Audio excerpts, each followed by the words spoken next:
WF Kumuyi. You are welcome, sir. God bless you, sir. Amen. Amen. I thank the Lord Mi dakpene apetola for such an de open ear lekepe worship service. kwasida pe subo ya pe dodo tabe wo hanele toji lendia eye Experience awonu metoto imangolo be kpo gbede o anye yi sike di anukudom da mercy apetola upon your le eyes, penubele kpokpo me la avunkuna o upon your mind, avu susuo upon your heart, avu jina o upon your spirit ana o gbogbo na no vuvudi be to see na gbonu as na jesi no sike mawo be yawo na wa aso I'm taking mejibe the story ma chonu chinya of Joseph kude Yosef nuchi chapter 30 le Mose ba gbale gbanto tabla tonvo nyame le ndi ya pe nu sosro me 37. le mia ita mandren lia tabla tonvo andren lia tabla tonva shekelia eye ma chonane 3 people amegede wa nenye be o nouveau o gbona be va one by one khlewo ya yira o kpo deka deka kpo na kponu si o ma wo na o gake a their mind le o be susu me a esiko le hama o jima be khlewo ya yira o kpo khlewo kpo deka deka na kponu si ma wo na wo a o le hama jim le nume ya lo volo be jime a o no susu be bu by one nu si o guna wa ha kpo eye na kpɔ nu siwo hã gblẽ le ŋuti wa xexemetɔwo ame yiwo metrɔ dzime wa ame yiwo le ƒomenye mea ame yiwo medzi be mayi ŋkɔ wa o mi kpɔ miaƒe nu yiwo guna mia xlewo ɖeka ɖeka ɖakpɔ nakpɔ nu siwo wɔna ma bɔ wotɔ na vifafa you forget egbe ɖe aŋlɔ be nuxoxo loo. whatever they have done Nu kake ye owoa ndia maula diwo le etome la gbome eye ne kɔta dia na gblɔ be azɔ mekpɔ nu si ke mawu wɔnam I'm talking to Eli mele ƒoƒom na wama ɖe ke le to dzi le ndia aƒetɔ la akɔkɔ o togo le eve goglo ma me akɔkɔ o da ɖe eto tame eye agbewoa tɔtrɔ le ge ɖe me le Yesu ƒe ŋkɔ me fofo we come to you today nye gava gbɔ le ŋdi ya in service be o subɔsubɔ ke nye si yi ke me ne kplɔ mi va eye ne di be yaɖi enu xoxoawo ɖa le míaƒe agbe me eye na kɔkɔ mi mianɔ agbe yeye mianye ŋutsu ma nyɔnu ma yeye mianye sɔhe akple ƒome yeye eye di be yakɔkɔ mia dometɔ ɖe sia ɖe ayi toa tame le Yesu ƒe ŋkɔ me aƒetɔ success medo gbe ɖa be natsɔ dziɖoɖo da agbe me na ame sia ame tsɔ nu sewo da ame sia ame ƒe agbe me wò nu nyuiwo le ame sia ame ƒe agbe me ale bena nu xoxoawo katã miaŋlɔ be keŋkeŋkeŋkeŋ ale bena le míaƒe agbewo me la dodo ɖe dzi neva ŋkɔyiyi neva Mawu do dukɔwoa ɖe dzi ale be le vovo kpɔkpɔ ƒe yeyia me la manye dzodzro na mi o aƒetɔ akpe na wo be netɔ nam le Yesu ƒe ŋkɔa dzi ye miedo gbe ɖa lé nanyi mawo ɖe yra mi le aƒetɔ be yayra me esi ke miegava ŋdi kanyi ya va subɔsubɔ ya mea enua me tɔ gbã Mawu aɖe nanewo ɖa evelia Mawu ana na vo etɔ̃lia Mawu ado wo ɖe dzi nu si ke Mawu dzi wɔ na Yosef la gbã wodzi be wɔ nu ka woawu Yosef wodzi be yewoa aɖamea ɖa gake Mawu ya in his plan le eƒe ɖoɖo me Mawu in his prophetic le decree yeƒe nuɖoanyiwo me Mawu la ena vovokpɔkpɔ alo ŋkɔyiyi va na Yosef eye gatsɔ yi dzi la mawu na be eɖe nu xoxo ɖa le eƒe agbe me medo gbe ɖa be mawu ƒe nunana ne va gbe me le dzi kanyi ya nunana ya wole yɔm be dodo ɖe dzi na o tike wɔ amema ɖe le hã ewɔ amema le afi ma mawu le kpɔwom eye mawu le dom ɖe dzi le ŋdi ya le Yesu ƒe ŋkɔ me mawu nya yi ke míase le ŋdi ya be woaɖe nuwo ɖa anto vovokpɔkpɔ yi míakpɔ me va yi ɖe yi me ke woado mi ɖe dzi Mose kpagbalẽ gbãtɔ tabla 9:9 kpikpi bla 23 evava me be esime ke Yosef gbɔna nɔ fofoawo gbɔ la wokpɔe eye esi Yosef va nɔviawo gbɔ la woɖe awu le enu eƒe awu ʋlaya si kɔla vovovowo le me la woɖe ɖa le enu awu ma woxɔe le si hafi miawu ŋutsinyanoa nakpɔ be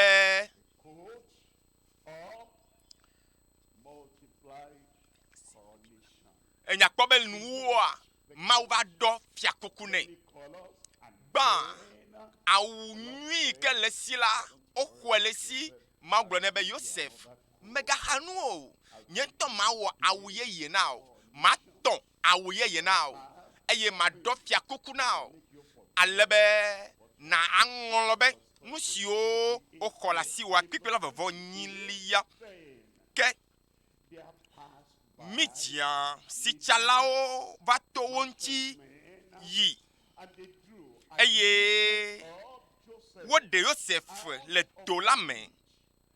hetsɔ dzra na Ishmael tɔwo klosalo bla eve eye wokplɔ Yosef yi Egypte azɔ Yosef megakpɔ nu si ye wowɔ na wo gbɔ vɔ kpɔ nu si ke nye mawu mawɔ na o mawu ɖe nu ka ne wɔ mawu gblɔ nɛ be megblɔ na Abraham bena makplɔ be dukɔ ayi ɖe ŋgbedonyigba dzi eye woave nɔ eƒe aɖewo le dzronyigba dzi eye nugbe si ke medo ne Abraham la ele me va ge esia ye nye dɔ yi wɔm me le ta wo ya megakpɔ nu yi wo wɔ na wɔ ŋutɔ gbɔ kura o vɔ nye ya medzi be afi si ke Israel ƒe dukɔ la va nɔ eye woava ava keke ta ale be Abraham ƒe yayira la nakpɔ eme vava na dukɔwo to dziwo mebe de mawu ƒe ɖoɖo ava me to dziwo nanya be dukɔwo Salmo 150 kpokpoe bla velia efia egblɔ bena kpikpi bla velia le gbɔgblɔm bena tete fia la dɔ woɖaɖee mawu aɖewo la dukɔwo dziɖula na woɖe gae dukɔwo fiaɖula na be woɖe gae nɔviwo ɖe gawo le ŋdi ya kpikpi bla vevɔ ɖekelia gblɔ na mi bena etsɔe ɖo aƒetɔ ɖe eƒe aƒe esime ke wònye ame si ke va nye nunɔla le Potifa ƒe me la Yosef megakpɔ nu mawo gbɔ o la vɔ nu si ke dza va nye la elolo wu nu si ke ne bu va yi eya ta megagblɔ be ne bu nu mawo le agbo me o vɔ bom ɖe Yosef gamea su eye mexɔ si be nagblɔ na ɖokuiwo hã nenema be gblɔ na ɖokuiwo le ŋdi ya be gamea su ebena etsɔe ɖo aƒetɔ ɖe ƒe aƒe kple eƒe nuwo katã dzikpɔlae eya ye wòdzi be wòaxɔ le Potifa ƒe me elabe Potifa menya nu yi ke le dzi yim o elabe nuawo katã le nyanya me na mawu eye wònye ɖoɖo na mawu eye alakpa yiwo va da ɖe Yosef si le aƒea mea ekpɔ be o enu de gbagble do ye eya yi ke la ƒe ma me o gava le tua nɔvi nye magblɔ no be nu nyuie le mɔdzi gbɔna na o elabena mawu va tsɔe tsɔ ɖo aƒetɔ ye kpikpi bla vevɔ velia ne wòabla eƒe amegãwo enya esime ke Potifa tsɔe de gaxɔme la woblɛ megakpɔ nyama gbɔ megakpɔ numa gbɔ gamea le mɔdzi gbɔna eye azɔa eya yenye ame si ke ava bla yeƒe nuka gamenɔlawo ebena abla eƒe amegãwo ale si edze nu eye wofia nunya eƒe ametsitsiwo ebe o Yosef malɔ enɔ nu xam be o meɖe drɔ̃enye alo meli drɔ̃enye na fofonye koa evɔ ye ko ʋã nu ma lea wolé ɖe fu ma lea yewo tsɔm dzra megatsɔ ma o dɔ megatsɔ ma dɔ elabe Mawu wɔ tameɖoɖo nyui aɖe ku ɖe ŋuti o azɔ Yosef va trɔ zu nufiala be wòafia nunyalawo Mose gbãtɔ tabla 1 me kpekpe bla velia ke na wola na woawoa na nɔviawoa ame siwo miawo ya mi bli kpakplem gake Mawu ya trɔ vɔa wozu nyui haleluya nɔvi naneke meli ke Mawu mate ma trɔ o nɔnɔme aɖeke meli ke Mawu mate ma trɔ o nɔnɔme sesi aɖeke meli ke Mawu mate ma trɔ o eye dzidzɔm be mele Mawu gã ɖe subɔm haleluya Mawu yi ke trɔna nuwo katã le ame ƒe agbe me ke wò ɖe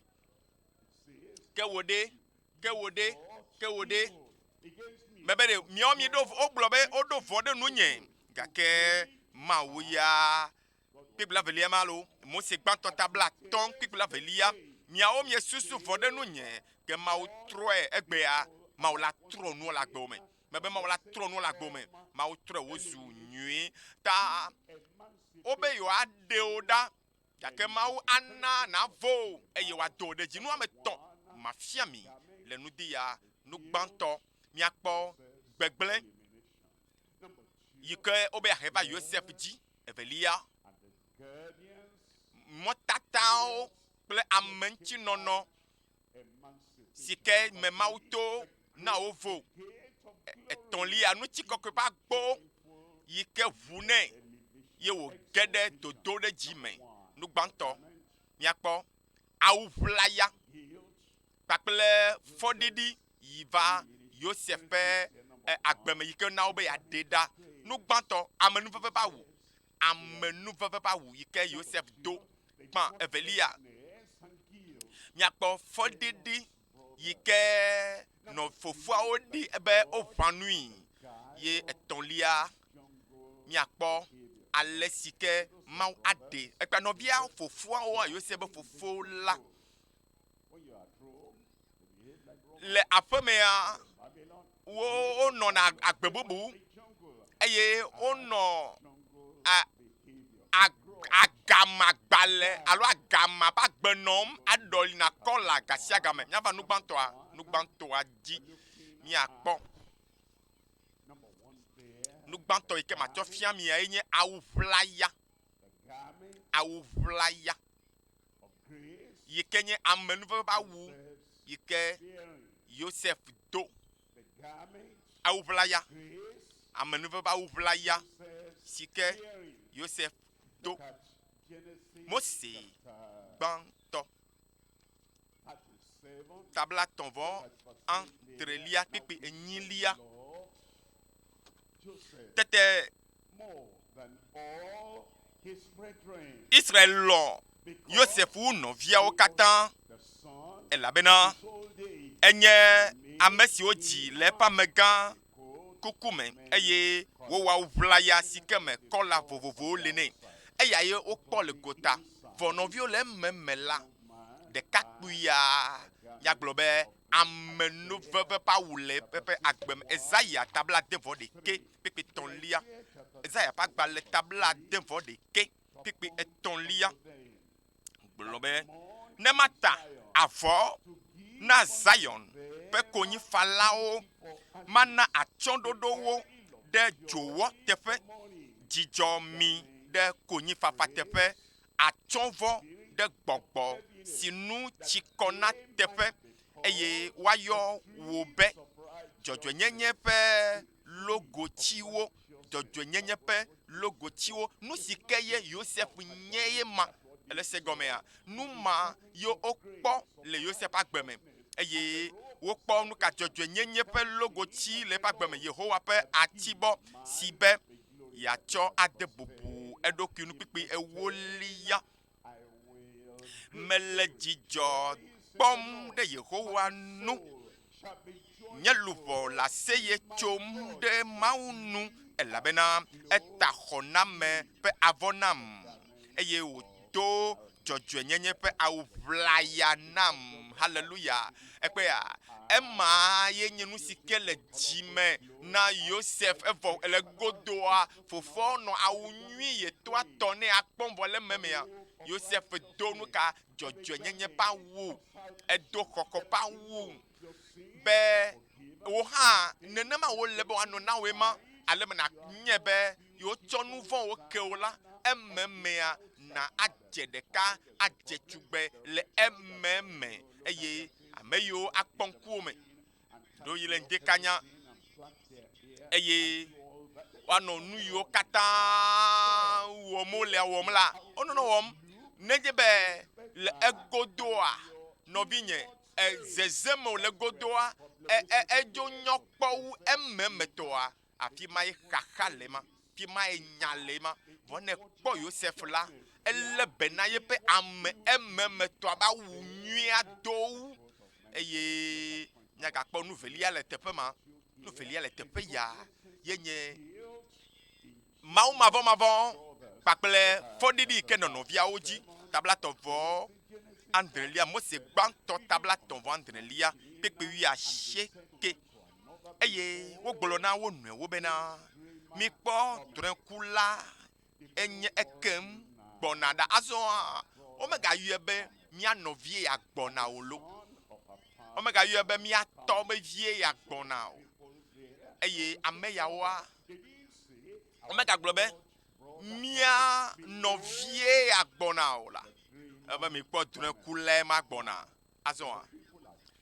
amewo ʋã nui nɔvi, na amewo ʋã nuwo hã ɖe, egɔnye be nane le wo asiwo yi ke le wo hã wo dzrom, eya ta wole nu ʋãm wo, wo dzi be yeaku drɔ̃e gake mate ŋui o, ekpea, eye ɖohi nenye be wo hã ekpena ɖe ame bubuwo ŋutia, nɔvi nye Mawu la kpe ɖo hã ŋuti o, vɔ nɔvia fofoa yawo la, miakpɔ be nu ka yewoa, ne yewo dzi be yewoawu Yosef le be drɔ̃kuku ta, ne menya wo ne wo hã nɔna gbe ma la, Mawu ate ma ɖe wo hã wo drɔ̃kukuwo ɖa,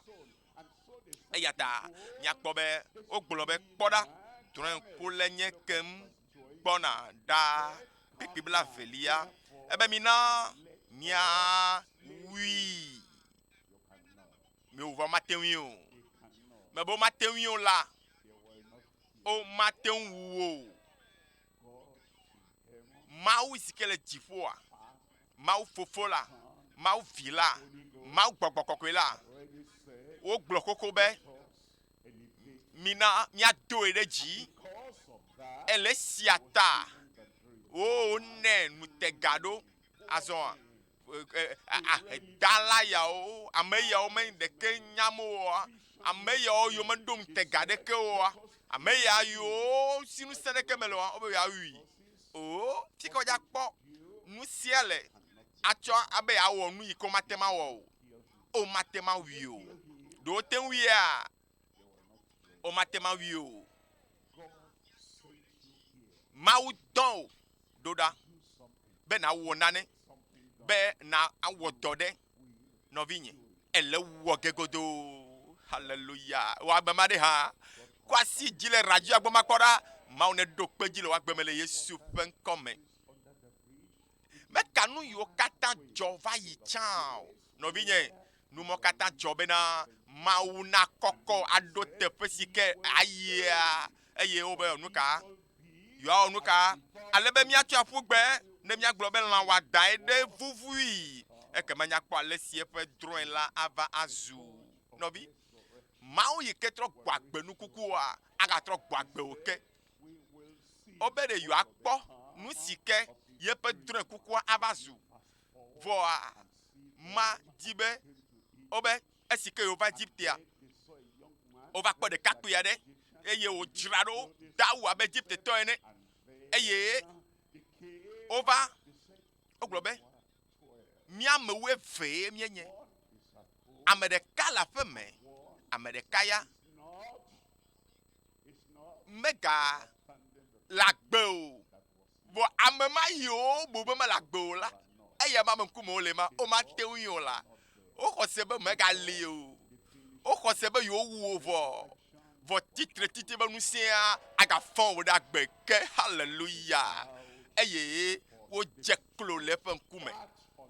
e wo nto o chomu anyi la nyigba wa we gblobe yo akpo ame yo katan be wene mi akpo fi na ya yi ne mi akpo o le kpo ge o le kpo ge o le nu si maula wona wa kpo ge beben ko de ha yon ko ma se yon ko ma ame fe ne nyene mawu ne na wa dinchi o ne na ma le Yesu pen come e fi ma yo di fo le ma etabla nevo evelia pikpila vevo de kelia eye wo glo na wo ne obena nyatepe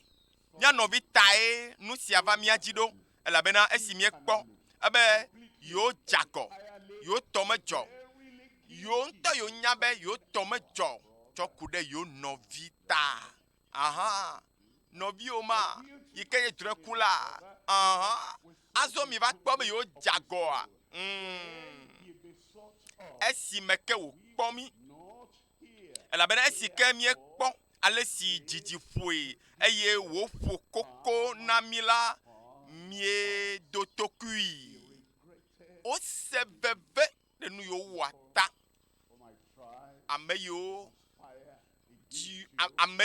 kata le nugbe dom ne nti wa ameyo kata yo awo nu sia be yo a onu ka yo adi o ya wu adagbe o da o nenye bo va kpo ale mau Jehovah do de ji o wa du alovila wa te alovi be ai nu tonlia la pia mi akpo ale sike mau de o togo le fe agbenono yi meje o ame amado bu ne be yo konkume yo nye church to yo nya me jojoe o eye yo nye bubume for mau ya edo alo obu ne be mau cho da de bubu me o dome for ne kpo pe nu wona wa obe yo konkume lo eye vo yo pe nu wona de di amema konkume o to obe yo nye Kristo to bo obe agbenono ple susu de wa me zembo nye Kristo to wo bu ne be blona be oh demona obe yo nye dipa yo nya ame bag yo ba gbete to vo ope agbenono ale keta ope agbenono ope nu ona o mezen o epe wonya me yo le veme le dome agbenono yo foko Mose gbanto tabla ton vo André pepe ton lia Israël lon Yosef ou no fia no tububu a o kata la bena eji le pe ambega kukume eye woto awu vlaya ne pupui ene ke esi no fia o pomena wo fofo lone wo kata la o fofo lona wo lone wu yo la o le fui de me eye o me ga fu anu ne nyi o ekpe ya wo nu ka o mo le o le de fu me de awuvla ya yo toneta awuvla me na ne ke o le me ja awuvla ya me adoa ye nye nu sika me anye o de a o de menye be amea o me se egome bere kikibla tonfo de kelia emegbela wo wu egbotuade eye wo cho Joseph awuvla nyuno de evuame afi yo to pe fulelea pe nu badawo waleya eye o cho Joseph awua o wu nu ka egbotuade eye o cho awuvla ya la cho nyuno de evuame eye o ya cha o ma cho efia o fofo o tobe ne kweda be awuyade evio ba wuye onya aso wo da wada lenti yalo wo a o me de pe tron kuku ada amano o kona sebe awua pakple nu ka tron kuku alo ame be susu wan de kai onye awo ekpe ya wo te ma kwa wala si o ka kenu te gawa ya ekpoto letefe la no vinye eye numa o yo la kholasi wa atemana na sebebe e via de ko ano sebebe khanu no vinye mega che odo nu nyele moji bonana o mo sefe agbale etonlia etawi a sheke pipi wi enyilia etawi a sheke pipi wi enyilia ebe mega wo de nui o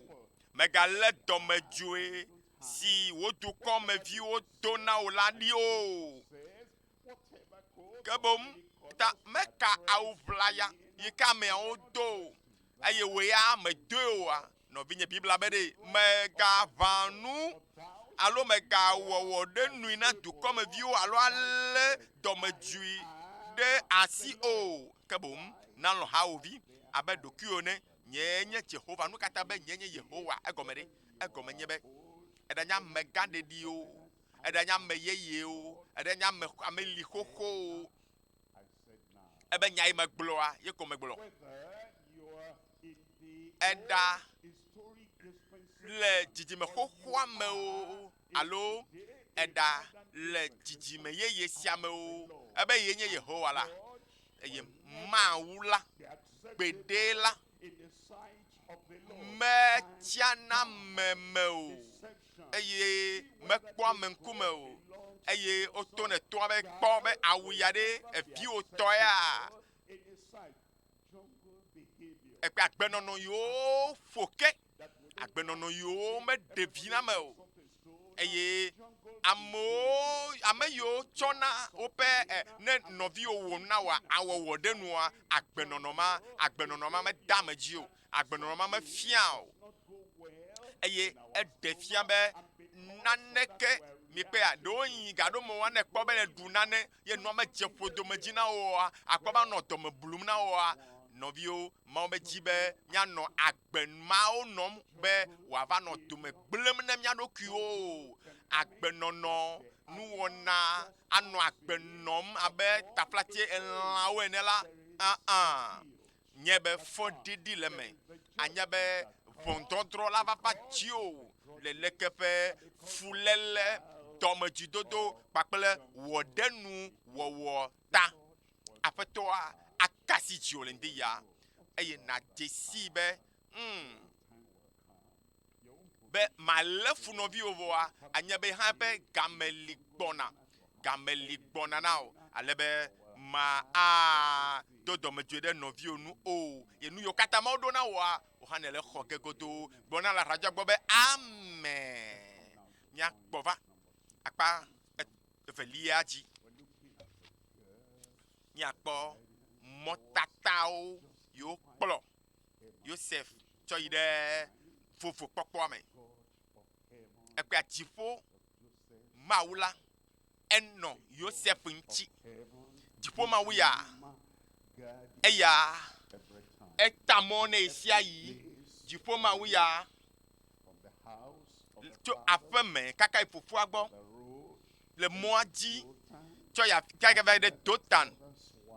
tsɔ yi ɖe and then to Egypt, va yi ɖe Egypte nyigba dzi the Potiphar's house, ta va yi ɖe Potifa ƒe me la to the prison, kaka va yi kɔ ɖe gaxɔ me la then to the palace, kaka va yi ɖe fiasa me la were aƒetɔ la adzɔ ŋutiwò lo guiding us. nɔvinye To wonder, ta ame yi ke le mía nu tsɔm la megabia ɖokuiwo se be ɖe nu katã meva le mɔ dzi yina ɖe yi ɖe ƒe nyui hã nɔvinye emɔ nyuitɔa dzi ma ko ne le ɖo ta yi ƒe nyuitɔa fi ne le egbe nu ke sem ne le ŋdi ya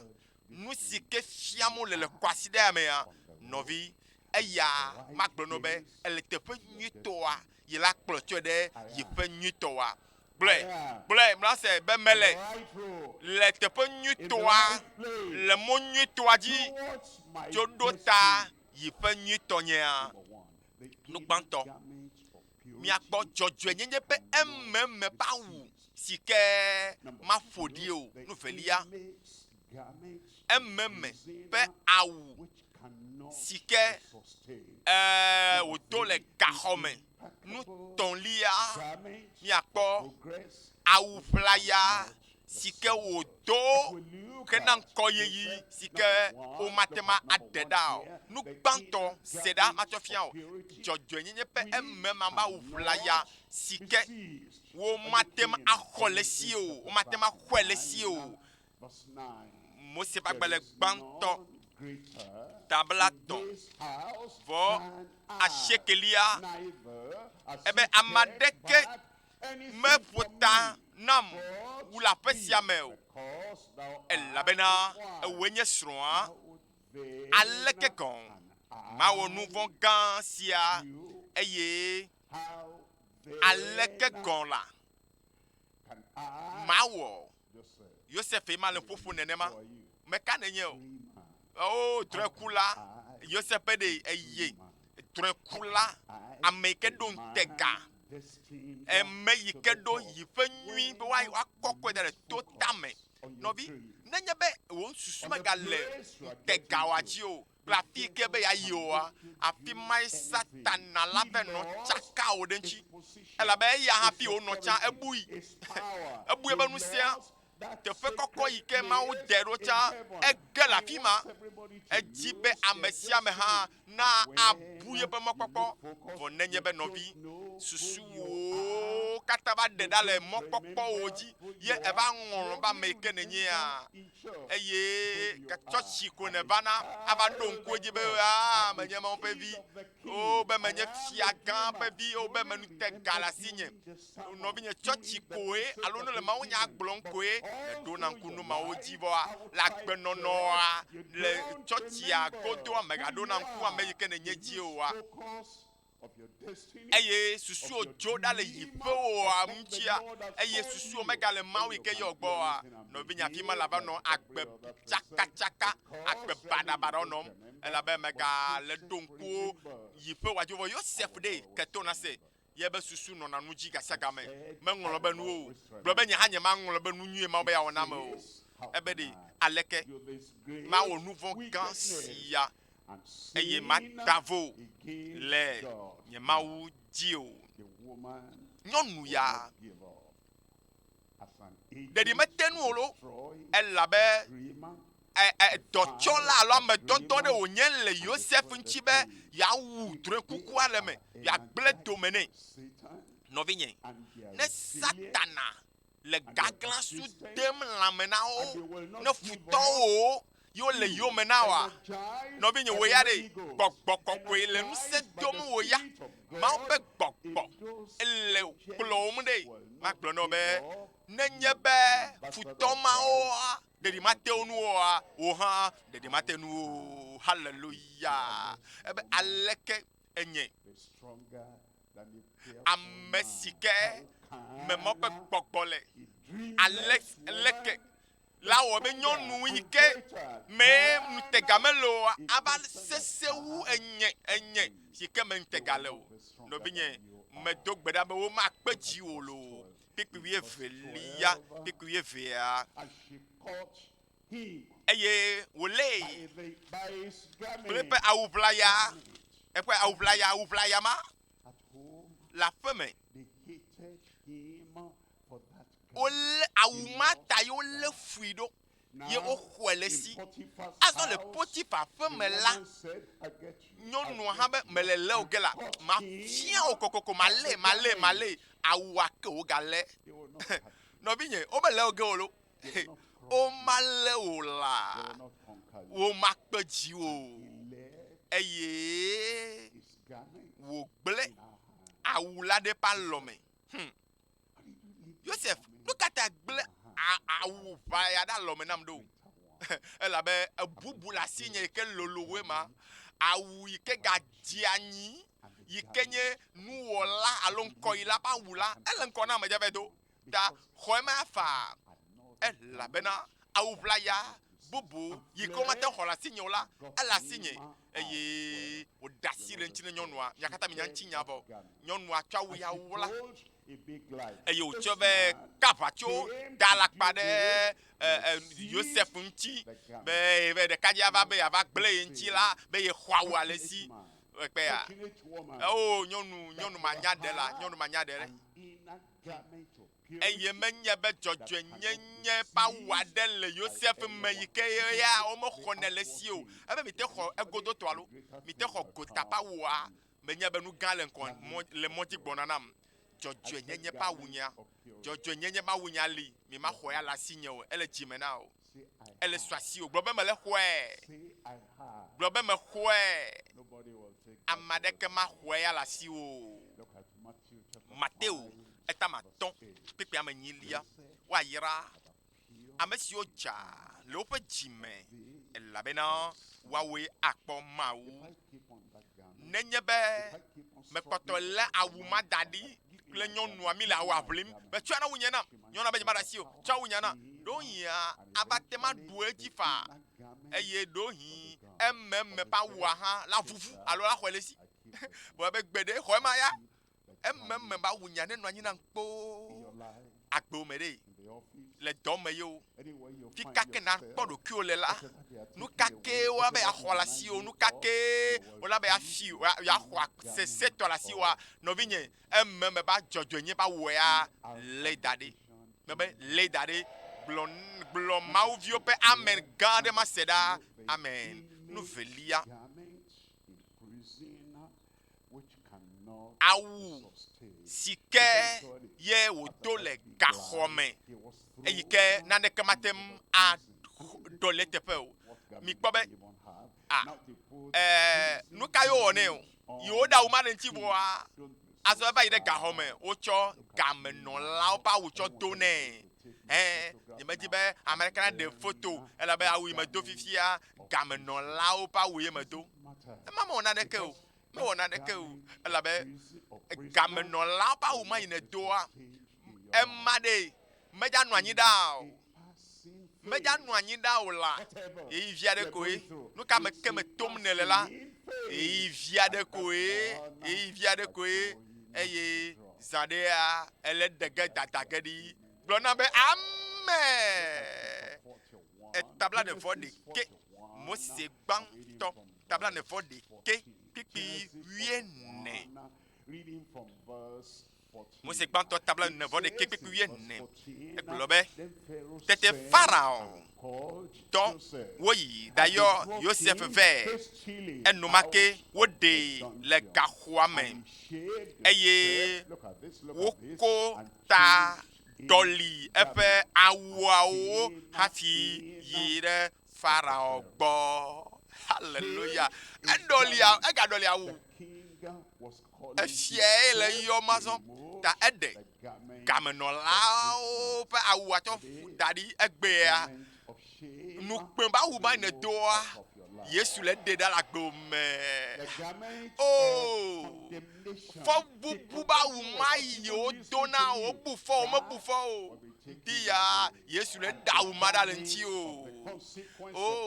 nu yiwo katã ne wɔtsã va yi woƒe awuwo katã le ŋuti wo egbea ŋti ya Yesu le ɖe ɖa gblɔ ɖa be amen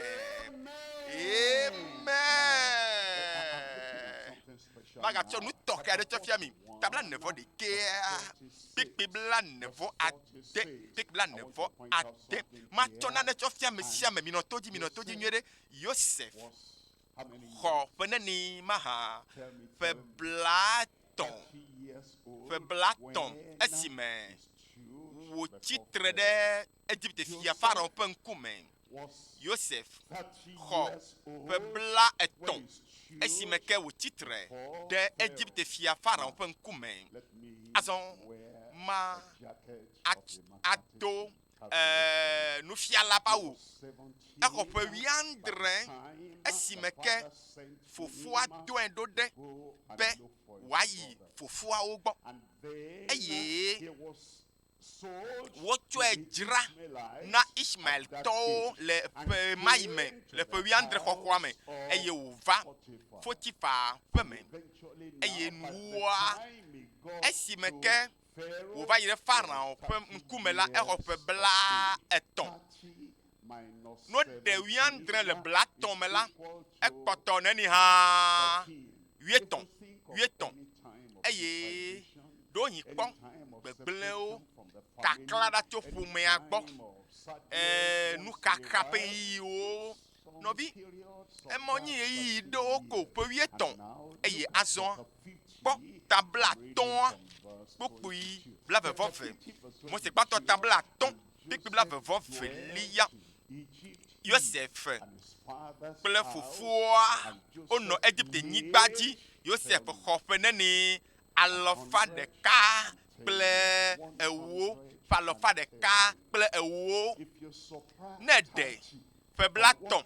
le 100 kple ewo mea ekpɔtɔ amblanyi ƒe blanyi ye woɖu fia ƒe blanyi ye nusẽ nɔnu ƒe blanyi ye wòkpɔ dzidzɔ nɔvi ne nekpɔ ɣeyiɣiwo me gbegblẽwo va dzi o ɣeyiɣiwo yiwo nuxaxa va gbomea gaɖo mo mi kpɔnɛ be o nuxaxa sugbɔ akpa o kɔ Yosef ɖa ƒe 8 ye ko woɖua ya Yosef veve eye wònɔ Pharaon ƒe me gã Mawu ve nu eye to enɔ gaxɔ me azɔ mi ne ƒoƒo tsɔ ku ɖe ŋutsu ya la eye ɖoyi ye be teƒewo nɔ eɖɔli egbe aɖɔli bubu hã Mawu nɔ kpakpli magblɔ nɔ le ŋdi ya be Yehowa le kpli wo lo eye nu nenye be miaɖe fukpekpewo ƒe ɣeyiɣiwo adogo ɖa le dzidzɔkpɔkpɔ kple dodoɖedziwo ƒe gaƒoƒoa me la magblɔ nɔ bena dzidzɔkpɔkpɔ ƒe ɣeyiɣiwo asɔgbɔ fũu ƒe 9 sɔŋ ye wònye ame si ke ɖu fia ame si ke kpatsɛ wò hã aɖo teƒe magodo wò hã nayi ɖe ɖoƒe magodo xlẽ wò yayrawo ɖeka kpɔ nakpɔ nu si ke Mawu wɔ na wò ɖa nɔvinye meganɔ vevesesewo xlẽwo kpɔ mele xlẽ vevesese dzo ɖeka kpɔ ne makpɔ nu si futɔ wɔ nam ɖa megatsɔ mawɔ dɔ kura Mawu le ma dzi boŋ toge la natrɔlia trɔkpe ayi ɖe ŋkɔ bom ye nutɔ̃lia le teƒe ya miakpɔ awu si ke toe ɖe dzi yi ke mate ma ƒo ɖi o awu tɔxɛ si ke kplɔe sɔ yi ŋkɔ si ke naneke magate ma ƒo ɖi o awu ka ye wògado le gama me o enye aŋkua ɖe ɖiɖi ƒe awu matsɔ fia mi le ŋdi ya ta fi sia fi ke woyina la Mawu do ne ɖe dzi nɔvinye sem nenye be aŋkua ɖe toto nyawo toto le agbewo mea tso eƒea ƒe gɔmedzedze kakakaka va ge dze eƒe yeye me ne ge ɖe ƒe yeyea me kpakple dzɔdzɔenyenye ƒe agbenɔnɔa nɔvinye makpɔ nu yiwo katã dzɔa nakpɔ be Mawu do wo ɖe dzi akpɔ Mawu akɔkɔ da ɖe dzidzɔkpɔkpɔ me elabena aŋkua ɖe toto nyawo toto ƒe awu le ŋuti o yi ke naneke mate ma ƒo ɖi na wo Yob ƒe agbalẽ tabla 19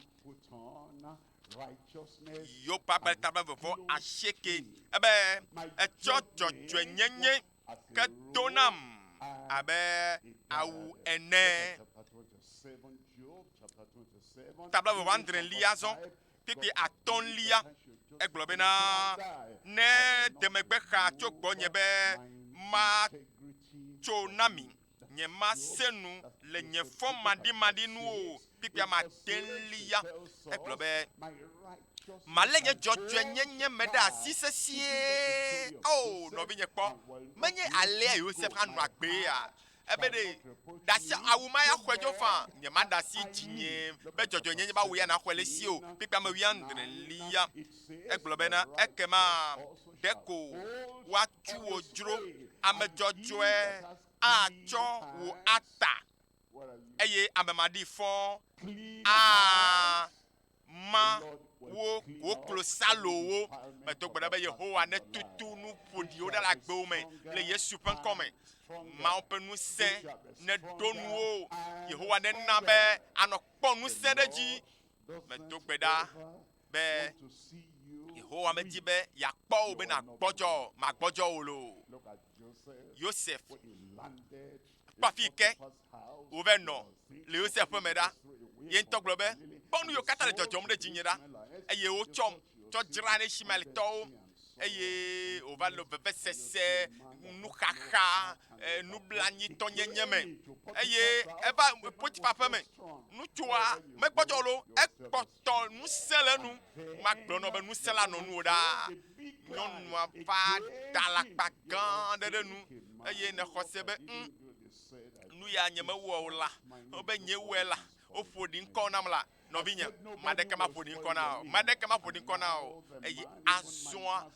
ebe o kpɔna aƒetɔ nye ayi ke tsɔm ɖo ŋkɔ na ye ba ƒea ye tɔ ya tsɔ be dzram ne gaxɔme nɔvinye xɔse ba me ye yi ke Yosef yi gaxɔmea ela be nɔ le blanui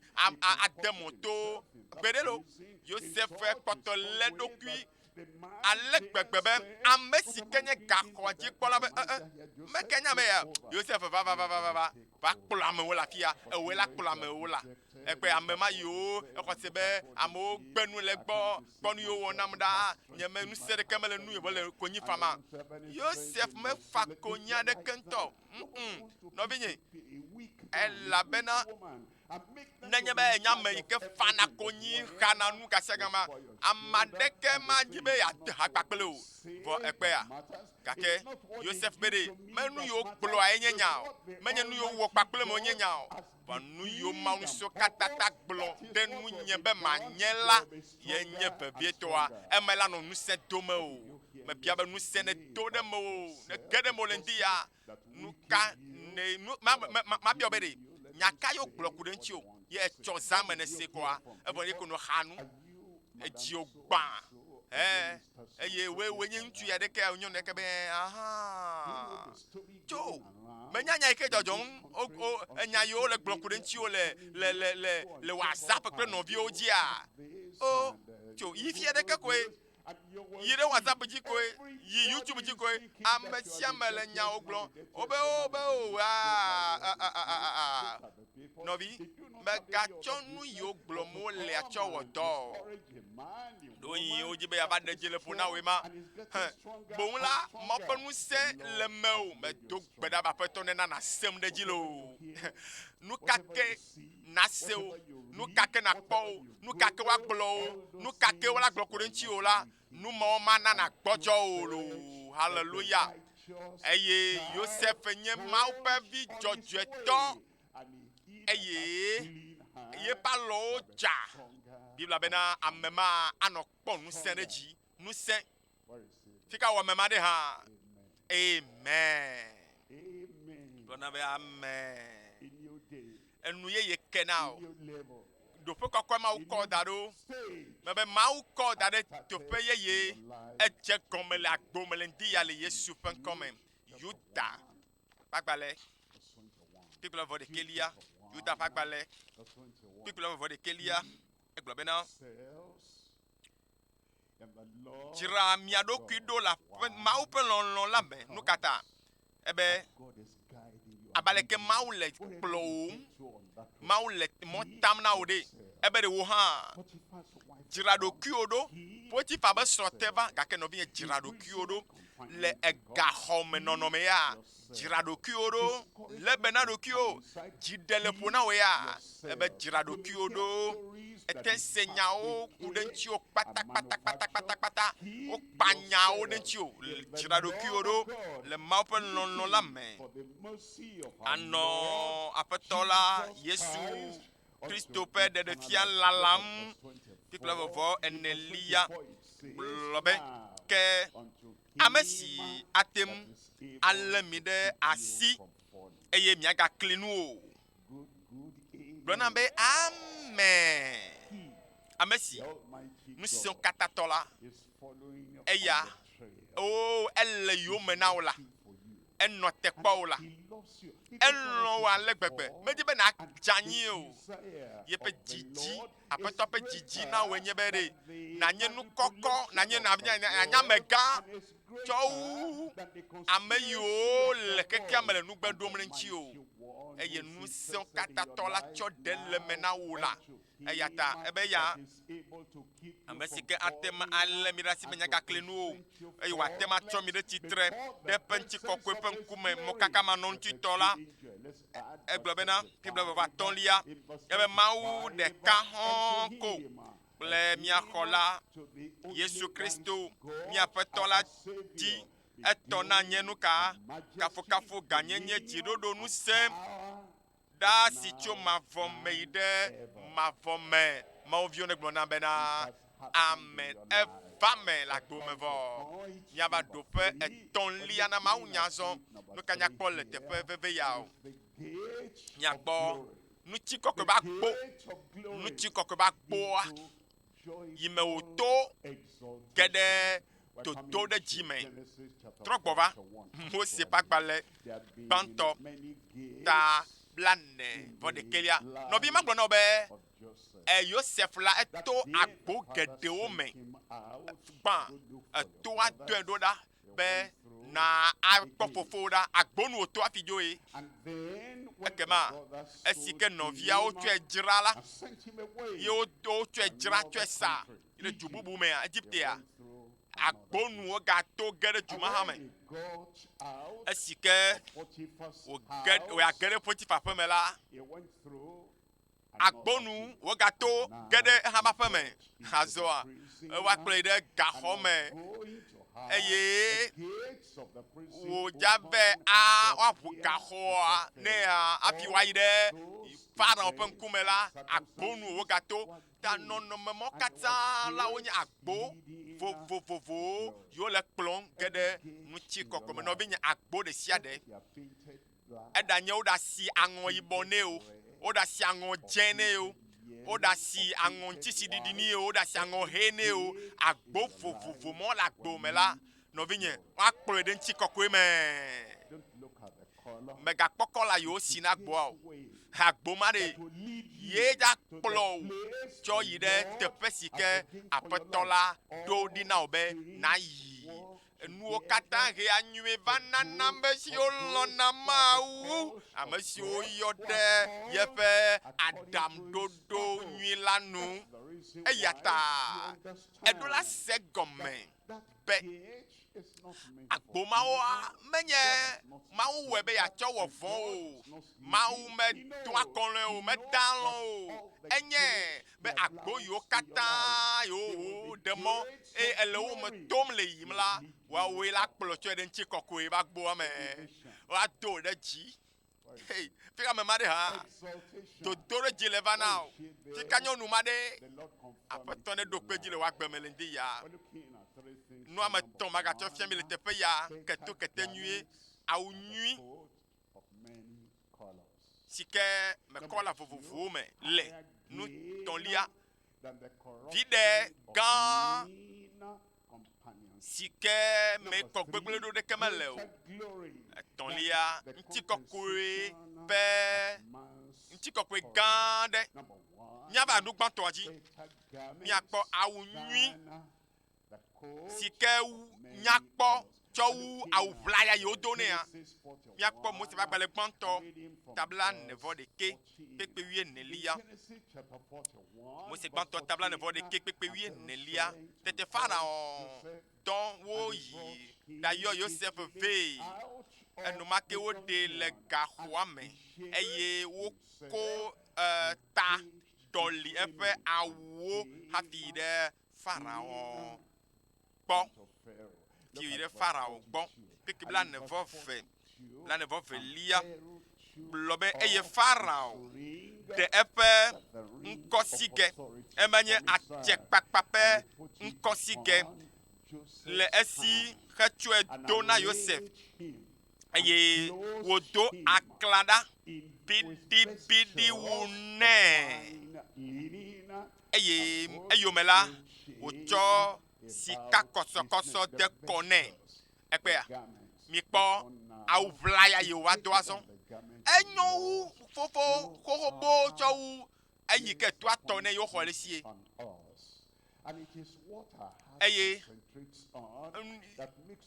gaɖomewoa ɖe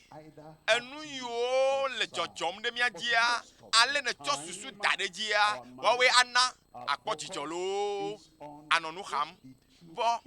edziedzia míaƒe susuwo katã nɔna nu yiwo gblẽ do mía nu yiwo xɔ le mía sia vɔ míŋlɔna be nu yiwo Mawu le wɔ na mía míŋlɔna be nɔvinyewo ɖoƒe kɔkɔ yi míanɔ le agbe me ŋkɔ yi ke la asu mía si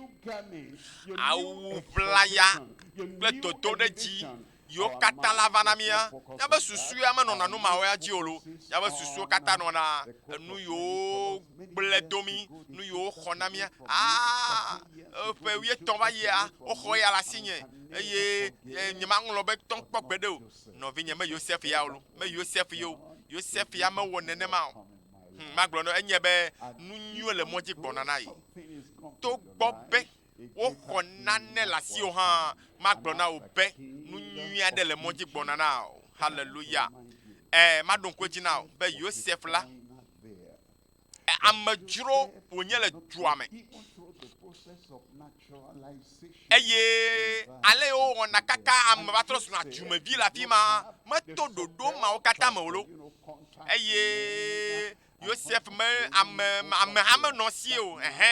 wabe akpɔ ame ya ɖeke adze ame ya ɖeke dzi o ye ɖeka ye vɔ magblɔ no be mewò ɖeka ye li o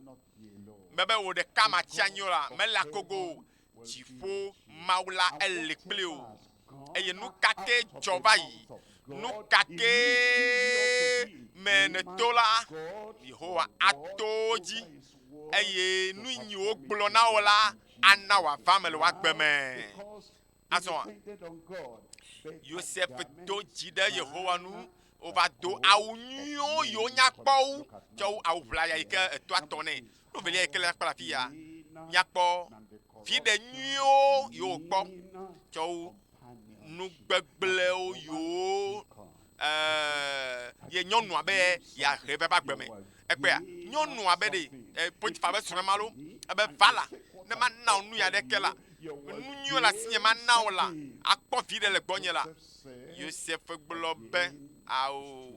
ema ekpɔ akpa vi ɖe ma ɖe ekpɔ ŋutɔ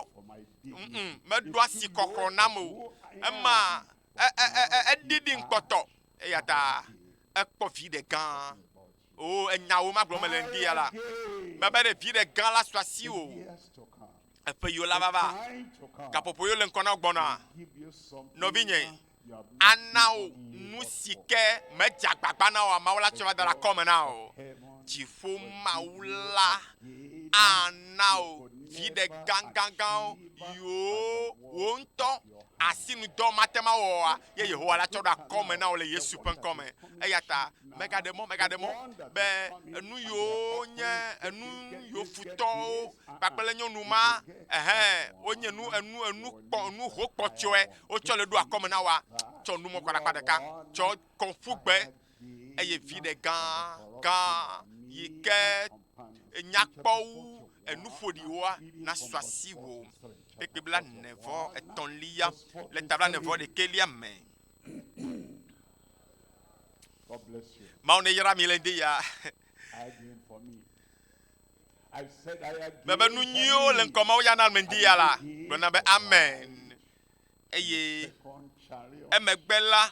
ena wòɖo tasiaɖam evelia. Potifa, fika ŋutɔ ne le dogo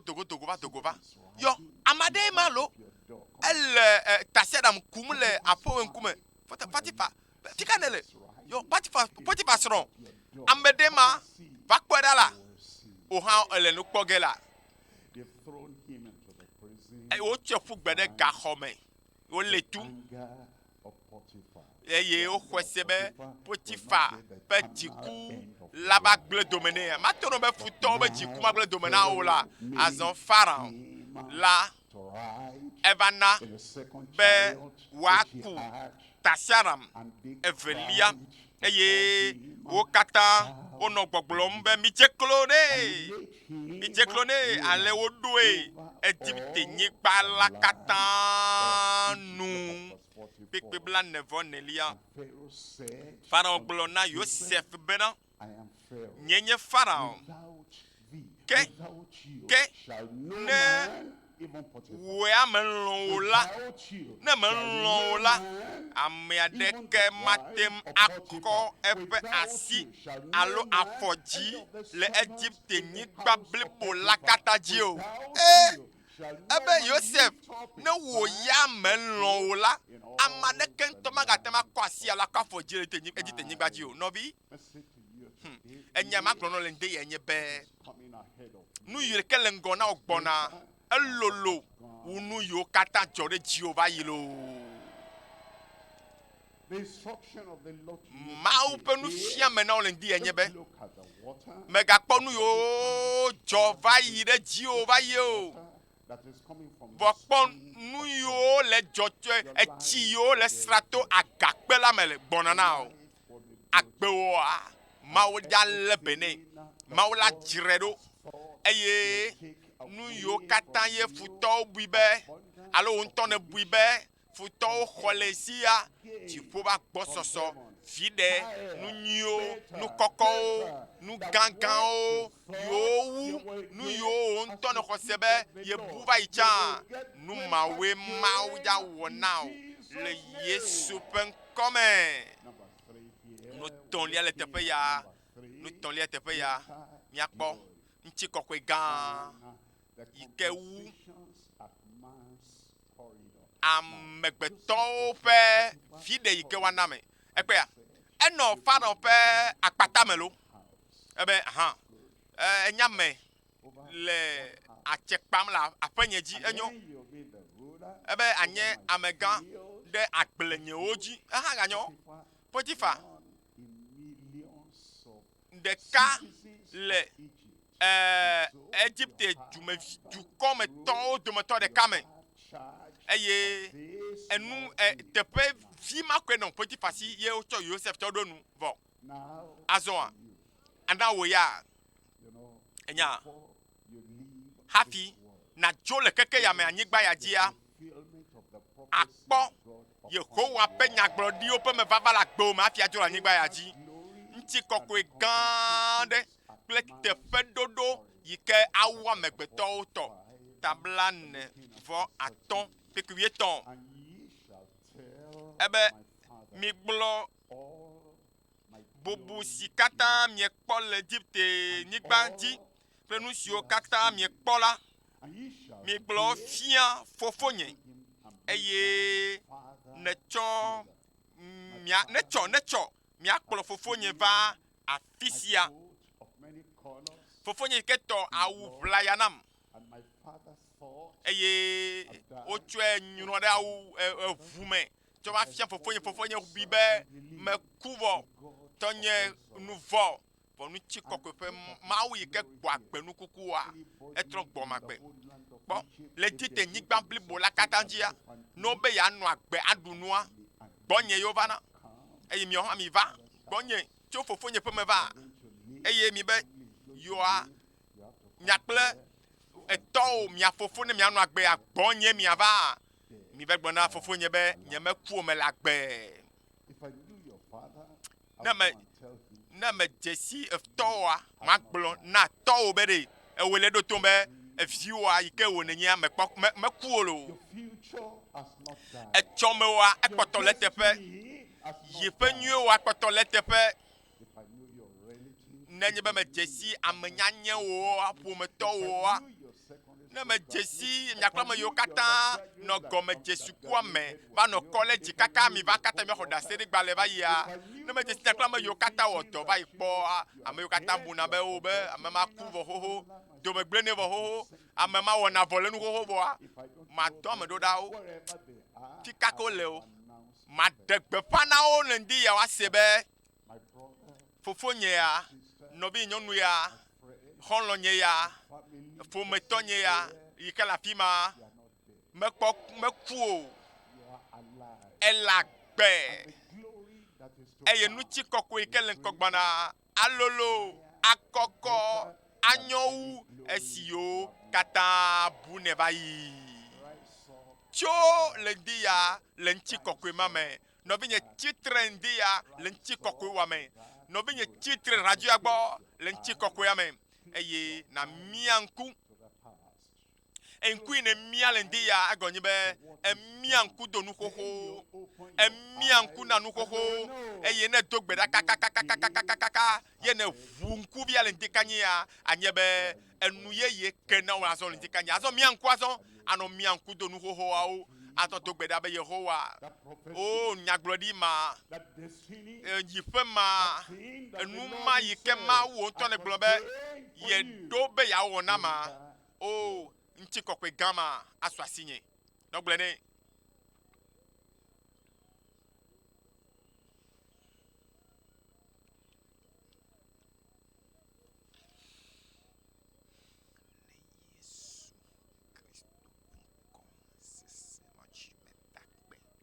Begin to thank the Lord for do what akpedada ne the Mawu Lord ɖe Mawu ƒe nya si ke wòtsɔ de gbɔgbɔwo me edziwo me le ŋdi kanyi ya ta togbe ɖa lo nɔvi lɔlɔ̃tɔ si ke le to dzi for his servant, dakpe ne Mawu ɖe ƒe subɔla yi wòzã le ŋdi ya the convener of the ame si GCK. ke wɔna GCK ƒe ɖoɖoawo be Thank God for this tome inspiration, alo ŋkɔ ame si ke for the de megbe na refreshing ɖoɖoawo moment we have received today. dakpe ne Mawu ɖe yayra yi wokɔ ɖe mía dzi le ŋdi kanyi ya The story Do of gbeda. unforgettable mercy of ɖo God. ŋku Mawu ƒe mlɔekpɔkpɔ maŋlɔ be ya be The ŋtsi time nya for you to receive le agbewo me game asu what be you are asking God, your naxɔ request from God. nu si ke After biam ne le hearing Mawu la from naxɔe the convener esi me of ke GCK. ne se Mawu nya ya tso nyabe pastor It's a gbɔ message for this time, for this Eye, hour, for this moment, Mawu nya in ke our miese le lives. kaƒoƒo ya me yeyi ya me la that Gakpe we ne Mawu should ɖe not ta. look be at what have happened in the megakpɔ nu past. yiwo dzɔ ɖe dziwo va We yia will look at o what God bɔnɔkpɔ nu si is about doing in Mawu our lives. When you have started in our dzra lives ɖo already. eye wodze gɔme xoxo vɔ le Forget the wɔwɔm past. le agbewo me ŋlɔ be nu Forget the xoxoawo past. ŋlɔ be nu Forget the xoxoawo past. nɔvinye do gbe ɖa na ŋlɔ be nu xoxoawo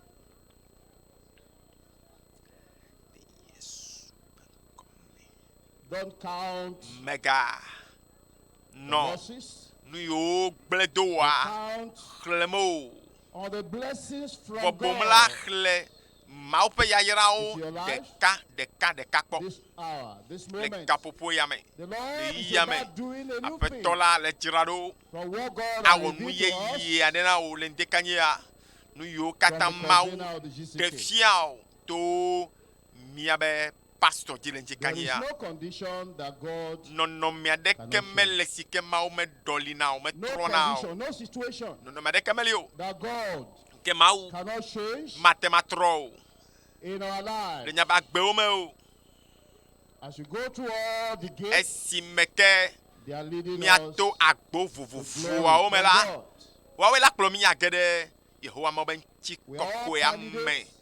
nɔvinye se gɔme be of different miracles, mia blessings katã today. minye ame siwo Mawu That is dzra ɖo why be yeawɔ you nukunu keep na coming until you ɖeka finish the program. ɖeka ya ta ɖoɖo ya yi ke And you me don't míele leave tso kaka yawo da gbe la until the covenant releases megana us to go. ɖeke ŋutɔ Stay till na the yi end. do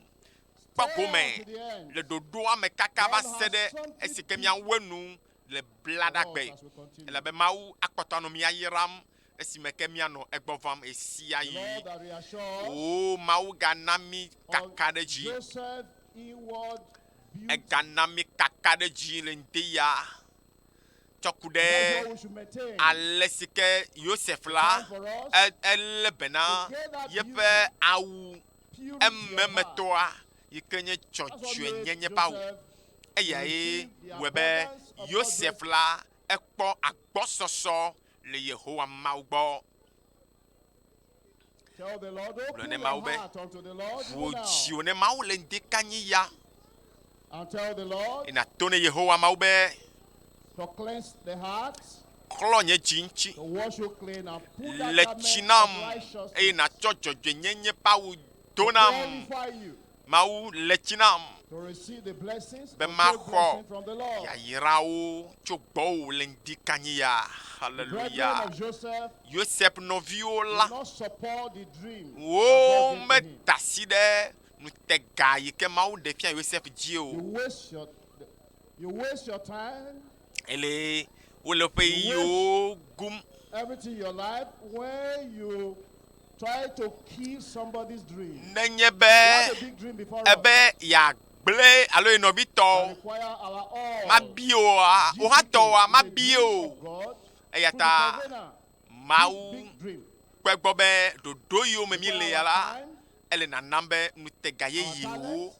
nava na mi require also eye our treasure miazã miaƒe to be kesinɔnuwo able to carry miaƒe out this dzi great miaƒe vision. dream. nutetewo katã ale be Bible says, Mawu where miakaka there's no nakeke vision, bliboa people katã ya mia katã miada But you asi can me see from the eye testimony miakpe around, amewo be wohã woakpɔ gome le me The eye Almighty miaŋutɔwo God katã mi le kpɔ nu is gã bringing solution gã to gã the gã yiwo covenant. katã Mawu In le many wɔ na nations of the world. amewo le keke bliboa in many katã me lives, ale Mawu le trɔ amewo ƒe the agbewo young and the old. sɔhɛwo kple ame So tsitsiawo what happened siaa yesterday? miakutɔ mi kpɔ nu yi ke dzɔ tsɔ va yi tsɔ fiẽ va yi To all support the great eye dream. mia katã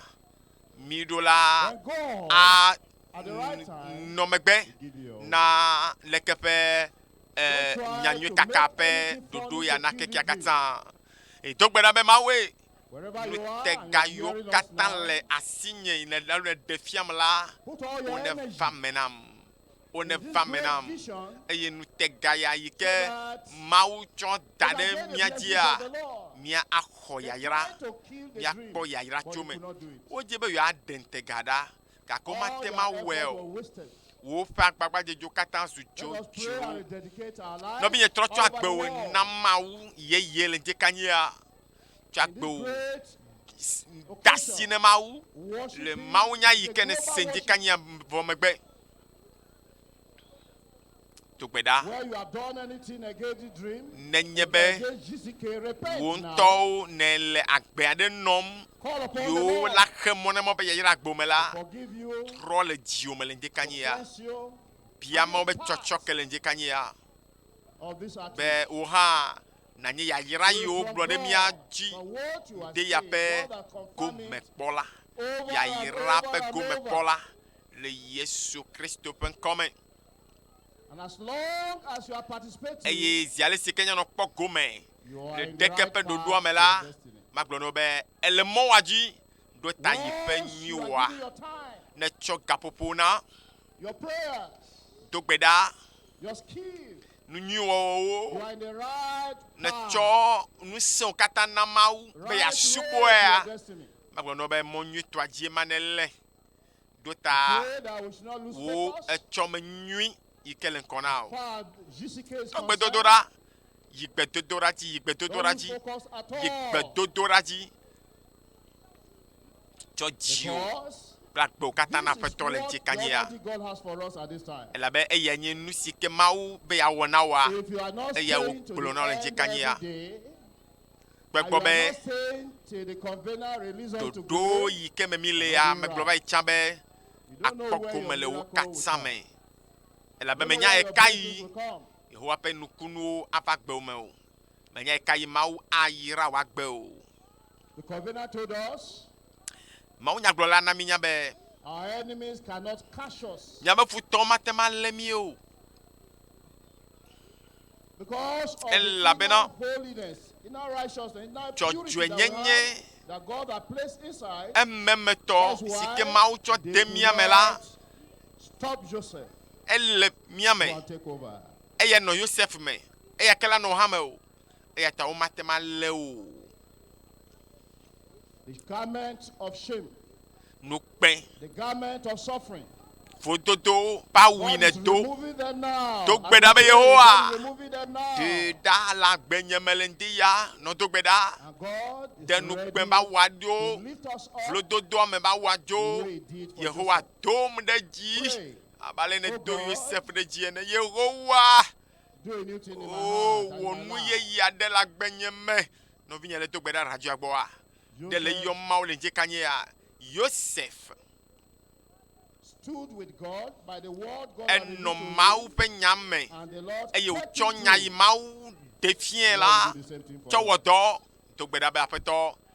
tɔnya hã ne va me nam. The Lord does not want us to be weak. Me tsi be mianya me yiwo He wants us to kpɔdzɔ be da ɖi o. strong Edzi be mianya me yiwo me nu sẽ le. so that Ale bena we can receive all that God has for us. His nu yiwo strength. katã ye wòɖo Lord na will mia fill us nya with His xɔe. strength. Bia Lord bia will Mawu be grant ne to tsɔ us nu sẽ bla all li that dzi we na o. need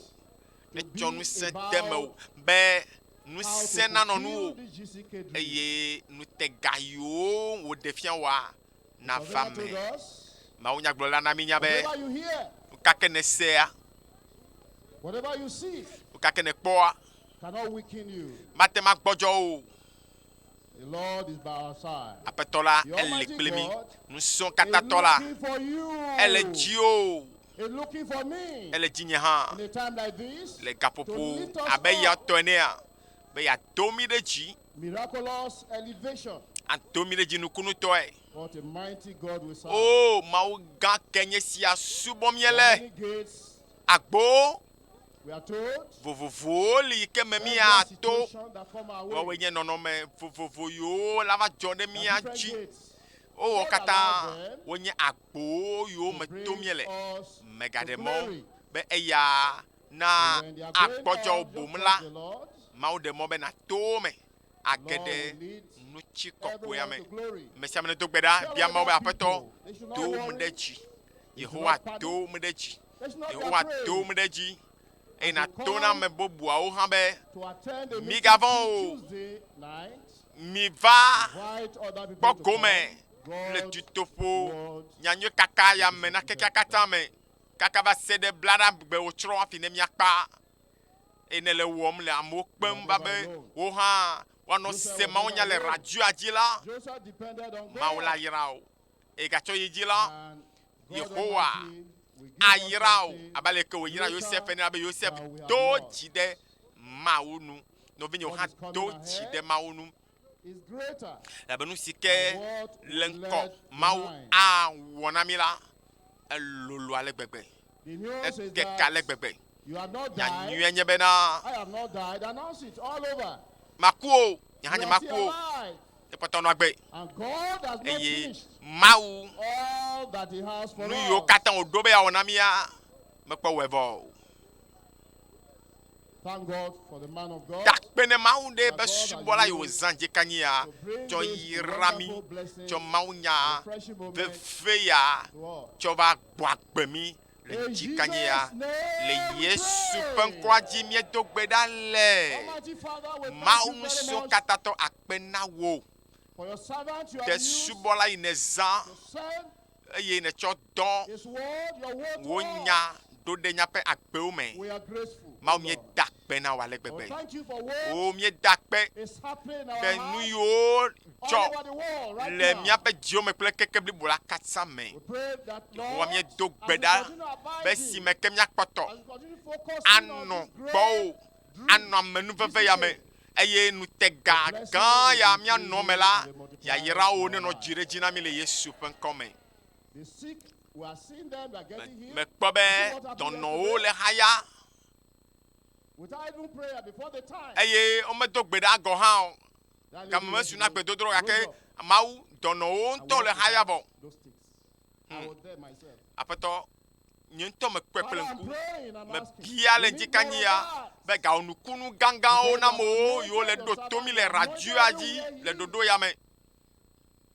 While we pray, ma we're me looking up bia to you. be nya me nkuo le Do jio more than ka we onu ever seen gangan in o Jesus' nami name, in Jesus' nu yo me name. kpokpo a nu yo me jokpo a ne jole nya ma gbo me esi nya no And se as ma we unya go le to Yesu tell pen our come friends, our family azonde people, mi ayi eye mi akpe mi ahonlo o your katan blessing will be be wo han extended wa to them. connecter And we radio go a ahead se with ma the unya o blessing and kiensi sa invite kiensi their la friends me to bia have be their ya own yira o conference. la ne kode mi ahonlo ha o jile Yesu pen Now we're come asking, o Yehowa mi whatever do difficulties gbeda be anyone kakao is going through, yo kata me for tom what you have heard, amadele is enough o nu yo to kata mi destroy senji every kanyi ala weakness ne and de every gbojo gbojo da la situation mo me in the ne life trois mo pe of nono me all o the people hearing le us. ame yo Father, kata le Lord, semi encore le they come jekanya like this. In Jesus' le name. Yesu pen come We will stay focused all the time. Yehowa nya be susu la And for patono your jio servants da like this for us, oh Father, ton line zan le so jekanya la uphold him. apeto me bia be na So le na strengthen sisesie him. na plan le ji By the time we nesesie meet in the evening be ne again, mia gava togo what a time. le fien kpaji la what o a time. ma Now fao go ahead now. fiensie a ma fao me So to invite gbeda our neighbors. be mia do me to de siade na ayon honlo a akpe be po me to be What wano the Lord is toji doing. asenu si ke ma o ja o le fiensi ya Our future is better than menye be e yesterday. choice ke gbanala anyon na mi Thank wi you, ke Lord, ba yi because we know you have akpe answered. na o be ne do to nya pe pe to do da In Jesus' le mighty Yesu name, pen ko se se ma ji mi to gbeda le Amen. glon na le radio agbo be na amen ma wi